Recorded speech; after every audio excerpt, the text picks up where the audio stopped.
మహేశ్వరం ప్రాంతంలో ఏదైతే 25,000 ఎకరాల భూసేకరణ జరిగిందో మొత్తం ఐటీ ఫార్మా కంపెనీలు పెడితే మన ప్రాంతం అంతా కలుషితం అవుతుందన్న ఆలోచనతోని అక్కడ వివిధ అభివృద్ధి కార్యక్రమాలు తీసుకెళ్లాలని,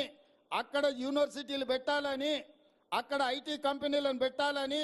అక్కడ పెట్టే ఫార్మా కంపెనీలలో కూడా పొల్యూషన్ లేకుండా ఓన్లీ టాబ్లెట్స్ తయారు చేసే కొంత భాగమే ఇవ్వాలని, ఎలక్ట్రిక్ కార్లను ఉత్పత్తి చేసే పరిశ్రమలను తీసుకురావాలని, బ్యాటరీలను తయారు చేసే పరిశ్రమలను తీసుకురావాలని, అక్కడనే స్పోర్ట్స్ యూనివర్సిటీ పెట్టాలని, అక్కడనే మెడికల్ హెల్త్ హబ్ క్రియేట్ చేసి మెడికల్ టూరిజంలో ప్రపంచంలో నుంచి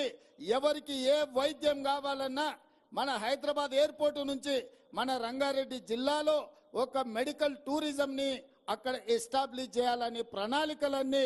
మా మిత్రుడు IT and industries minister Sridhar Babu గారు